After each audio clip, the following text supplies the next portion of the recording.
여러분 안녕하십니까? TJB는 지역이 대한민국이다라는 주제로 초유의 코로나19 사태 속에 어려움을 딛고 새롭게 힘을 내자는 차원에서 도내 각 시군에서 현장 뉴스를 전해드리고 있습니다. 오늘은 태안군의 국화 전시회가 열리고 있는 옥파 이종일 선생 생가지에서 특집 뉴스를 진행합니다. 먼저 병가와 휴직 규정을 어긴 대전 동구청 공무원들이 감사에 적발됐다는 소식과 TJB가 주최한 전국 장애학생 콩쿠르 등 준비한 내용 전해드린 후에 잠시 후 가세로 태안군수를 모시고 지역 현안을 살펴보겠습니다. 오늘 첫 소식입니다. 대전 동구청 공무원들이 병가나 육아휴직 목적에 맞지 않는 해외여행을 다녀왔다가 감사에 무더기로 적발됐습니다. 진단서까지 첨부해 병가를 신청하고 스페인 여행을 다녀오는가 하면 육아휴직 기간에 아이를 동반하지 않은 채 해외여행을 다녀오기도 했습니다. 장석영 기자입니다. 대전 동구청 공무원 A씨는 2019년 6월 말 스페인으로 친구와 함께 해외여행을 다녀왔습니다. 문제는 이 기간이 휴가가 아니라 병가 중이었다는 겁니다. 대전시 감사위원회 확인 결과 A씨는 해외여행을 떠나기 전인 6월 5일 단 한 차례 병원 진료로 불안장애 등의 병명으로 진단서를 발급받아 6월 11일부터 4주간의 병가를 얻었습니다. 당연히 여행 기간 중에는 별도의 병원 치료를 받지도 않았습니다.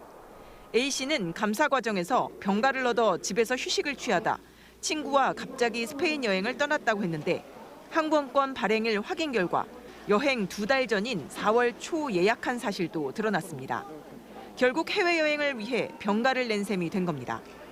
그 기간 A씨가 부당 수령한 연가 보상금 44만 원은 환수 조치됐지만 징계에는 포함도 되지 않는 불문 경고에 그쳤습니다.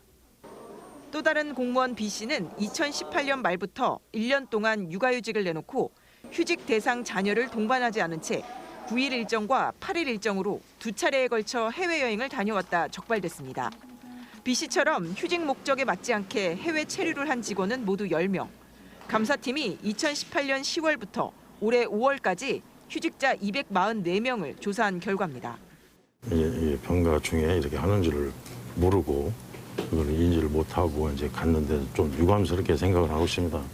그래서 이제 이런 일이 재발하지 않도록 저희들이 복무 교육을 또 강화하고. 이 밖에도 또 다른 직원 C씨는 2차례 동남아 여행을 가면서 출국일과 도착일에 휴가를 내지 않고 상습적으로 근무지를 무단 이탈했다가 적발되기도 했습니다. 대전시 감사위원회는 동구청이 휴직 전 복무 관련 교육을 하지 않거나 휴직 중 복무 상황 신고도 제대로 받지 않는 등 관리에 소홀했다며 철저한 복무 관리를 요청했습니다. TJB 장석영입니다. 지역 현안 사업들이 기재부 예비 타당성 조사를 통과하거나 대상에 선정돼 사업 추진에 청신호가 켜졌습니다. 충남도는 서산공항 건설 사업이 3분기 예비 타당성 조사 대상에 포함됐다며 앞으로 한국개발원 KDI의 다양한 경제성 검토를 거쳐 내년 중반쯤 사업 추진 여부가 최종 결정된다고 밝혔습니다. 대전시의 수건 사업인 의료원의 경우 기획재정부의 적정성 평가를 통과해 예타 면제 사업으로 선정되면서 연면적 33,148제곱미터에 319개 병상을 갖춘 규모로 건립하는 사업 계획안을 확정했습니다. 또 1,476억 원을 투입해 지상 10층, 지하 4층 규모로 조성되는 융복합 특수영상 콘텐츠 클러스터 조성 사업도 예타 조사를 통과했고 대전 복합과학 문화공간 조성과 대전 유성대로에서 화산교 구간 도로 개설 사업도 예타 대상 사업에 선정됐습니다. 단계적 일상회복 사흘째 지역에서 모두 108명의 코로나19 확진자가 추가됐습니다. 대전에선 건설 현장 외국인 노동자의 집단 감염으로 관련 확진자가 모두 12명으로 늘었고 집단 감염이 발생한 대덕구 요양원과 유성구 교회에서도 추가 감염자가 나오면서 대전에서만 모두 19명이 확진됐습니다. 천안에선 초등학교 2곳에서 16명의 학생 확진자가 발생하는 등 백신 미접종 계층에서 잇따라 감염이 발생했고 금산 인삼 가공업체에서도 집단 감염이 발생하는 등 충남에서 모두 88명이 추가됐습니다. 세종에서는 1명의 추가 확진자가 발생했습니다. 임신 24주 만에 태어난 초미숙아 쌍둥이가 의료진들의 정성 어린 치료와 부모의 간절한 바람 끝에 기적적으로 건강을 되찾았습니다. 생사를 넘나드는 수많은 위기가 있었고 지금도 그 과정은 진행 중이지만 잘 견뎌내고 있는 쌍둥이를 위해 의료진이 100일 잔치를 준비했습니다. 조혜영 기자입니다. 엄마 뱃속에서 40주를 채우지 못하고 24주 만에 세상에 나온 쌍둥이 선무리와 열무. 지난 7월 만사가들의 체중 5분의 1도 안 되는 600g과 400g의 작은 몸으로 세상에 나왔습니다. 심장은 박동조차 희미했고 자발적인 호흡이 어려워 심폐소생술로 간신히 생명을 유지한 채 신생아 중환자실에 입원해 집중치료에 들어갔습니다. 폐혈증과 폐동맥 고혈압 등 위급 상황은 이어졌고 작고 여린 몸으로 괴사성 장염과 심장 수술까지 견뎌야 했습니다. 이제 아기들이 그다음에 면회를 갔는데 너무 조금해서 미안해가지고 아무 말도 못했어요. 24주에 태어난 아기들의 생존율은 전국 평균 40%에 불과하고 쌍둥이라서 더 위험했습니다. 생사를 넘나드는 모든 순간 의료진들이 의기투합해 신생아 집중치료실에서 고통을 견뎌내고 있던 쌍둥이의 부모가 되어줬습니다. 10달 동안 엄마 뱃속에서 아기가 이제 무럭무럭 자라지는 못했지만은 우리 간호사들이 또 힘을 합쳐가지고 여기 내에서 무럭무럭 잘 자라게 우리가 잘 좀 해주자 그런 마음으로. 의료진들의 정성과 사랑으로 선무리와 열무는 출생 당시보다 체중이 5배나 늘어나며 기적적으로 건강을 회복했고 병원에서 100일을 맞이했습니다. 최근 조산에 따른 이른둥이 출생이 늘어나면서 이들에 대한 중증 치료 수요는 계속해서 증가하는 상황. 의료진은 무엇보다 부모가 아이를 뱃속에서 지켜내지 못했다는 죄책감을 덜고 아기들이 잘 치료받고 회복할 수 있도록 격려해 주는 게 중요하다고 조언합니다. 아기가 엄마도 살리고 자기도 살고 싶어서 일찍 태어난 거거든요. 절대 엄마와 아빠의 잘못이 아니니까 엄마 아빠의 건강을 챙기시고 힘을 내시면 그러면 우리 의료진들이 어떻게 해서든 아기들을 살려서. 의료진의 협진과 부모의 믿음이 두 생명을 살리는 또 하나의 기적을 만들어냈습니다. 선물이랑 열무랑 제 집사람도 같이 이렇게 잘 이겨내고 잘 커가고 애들 잘 키우면서 잘 살도록 하겠습니다. 그리고 너무너무 감사합니다. TJB 조혜원입니다. 음악을 통해 세상과 소통하는 장애 학생들의 축제, TJB 전국 장애학생 음악 콩쿠르가 열렸습니다. 코로나19의 행사는 비대면으로 진행됐지만 333명의 학생들이 만든 아름다운 선율은 듣는 이 모두에게 잔잔한 감동을 선사했습니다. 김철진 기자입니다. 온 신경을 쏟아 한음 한음 피아노 건반을 눌러 경쾌한 멜로디를 연주합니다. 절정을 지나 마지막 음을 누른 뒤 두 팔을 높이 치켜 올립니다. 올해로 14회를 맞는 TJB 전국장애학생 음악 콩쿠르가 전국 각지 라이브 중계를 통해 비대면 방식으로 진행됐습니다. 장애를 넘어 희망을 연주하는 전국 장애학생 음악 콩쿠르, 지난 2008년을 시작으로 올해 14번째를 맞이하게 됐는데요. 치료를 위해 음악을 시작했다가 오케스트라 활동까지 하고 있는 초중고 장애학생들의 합주부터 코로나19 밀접 접촉으로 자가격리된 상황에서도 화상으로 연결해 결선에 참여한 학생까지 방역을 위해 전국 각지에 떨어져 대회가 진행됐지만 음악에 대한 참가자들의 열정만큼은 생생히 전달됐습니다. 이번 대회에는 전국 각지에서 역대 가장 많은 194팀, 333명의 장애 학생들이 참가해 그 어느 때보다 열띤 경합을 보였습니다. 위드 코로나 시대를 여는 이 시국에 오늘 우리 학생들이 따뜻한 울림을 전해줄 수 있는 좋은 자리였다고 생각을 합니다. 앞으로도 응원을 부탁드리고. 심사위원들은 어려운 상황 속에서도 이날을 위해 연습을 이어온 학생들의 연주를 놓칠세라 귀 기울여 심사에 나섰습니다. 우리 학생들이 다소의 불편함은 가지고 있지만 이렇게 열정적이고 헌신적이고 이렇게 순수한 마음으로 진지하게 연주하는 모습을 볼 때 계속 감동의 연속이었고.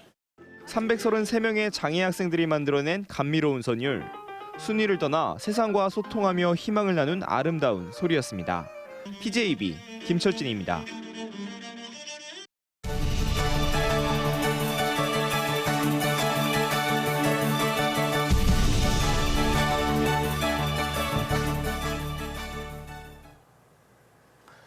태안군은 국립해상공원을 부여한 천혜 관광지지만 접근성이 떨어지는 게 가장 큰 문제였습니다. 하지만 이달 국도 77호선 개통을 시작으로 고속도, 철도 시대까지 열 전망이어서 태안반도 교통 관광의 대변화가 예상됩니다. 강지령 기자입니다.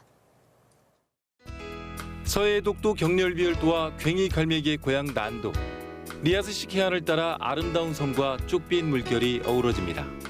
비경과 청정함을 간직한 태안반도는 그러나 전국 유일하게 고속도로와 철도가 없을 만큼 접근성이 떨어져 오지로 불렸습니다.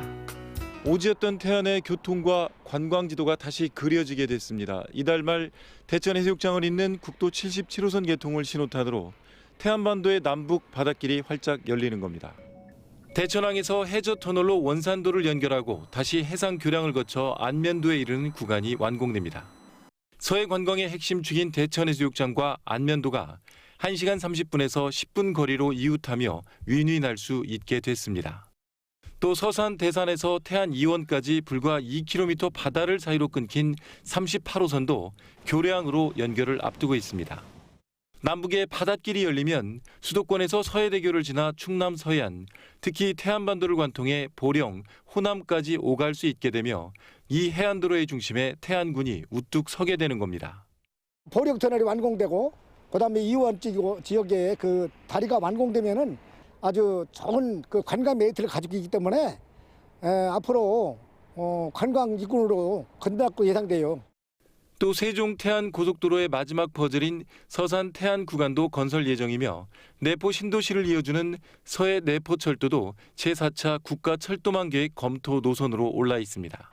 이 같은 도로망 확충을 통해 태안군은 국가어항인 영목항과 생태교육, 체험의 성지가 될 가로림만 해양정원 등 바다 관광에서 혁신적인 변화를 예상하고 있습니다. 아름다운 바다를 조망할 수 있는 고남 영목 전망대 건설, 안면도 꽃지, 해안공원 조성 등 요즘 트렌드에 맞는 핫플레이스를 만들기 위해 노력하고 있습니다.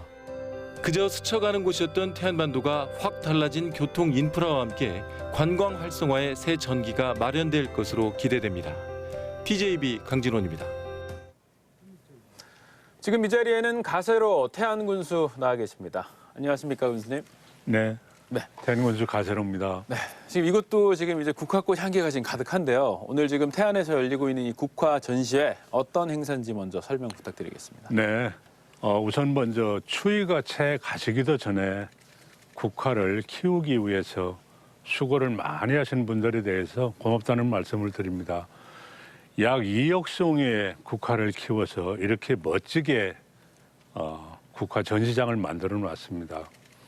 우선 이번에 실시되는 국화축제는 처음으로 군 단위의 국화축제로 규모를 키워서 실시한다는 것이고요. 두 번째는 바로 이것이 우리 태안 군민의 혼이 집합되어 있는 옥파 이종일 생가 앞에서 개최가 됩니다. 국화 자체가 오상고절로서 표현이 됩니다마는 국가와 민족으로 해서 자기 목숨을 바친 우리 옥파 이종일 선생의 혼을 우리가 함께 흠양하고자 하는 그런 뜻도 나름대로 있는 것이고요. 그리고 단계적 일상 회복에서 사흘째 맞는 오늘인데요. 오늘부터 11월 9일까지 국화축제가 계속될 겁니다.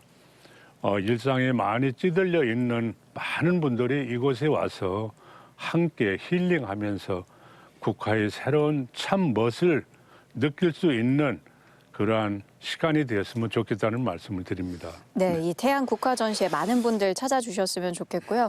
앞서 저희가 보도에도 전해드렸는데 태안 교통지도가 바뀌면서 좀 접근성도 더 좋아진다는 얘기를 들었습니다. 네네. 구체적으로 어떤 건가요? 금년에는 획기적으로 많은 변화가 있는 해입니다. 우선 먼저 다가오는 11월 30일 보령 터널이 이제 개통이 되면서 남쪽 관문이 우리 태안군의 고남면 영목항이 됩니다.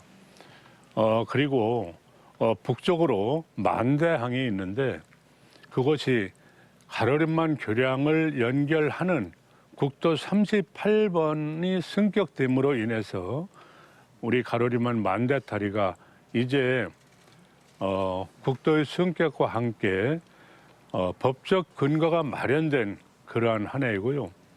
또 지난 9월에는 드디어 우리 태안의 고속도로가 연결이 되는 고시가 되어 있습니다. 그리고 내포에서부터 서산공항, 태안, 안흥까지 이어지는 철길까지도 이제 우리 태안에 이어진다는 것, 여러 가지 의미에서 우리 태안 금년 한 해 정말 괄목할 만한 그런 의미와 함께 우리 모두 다가 보람이 있는 그런 한 해가 될 것이다. 저는 그렇게 생각을 하고 있습니다. 네.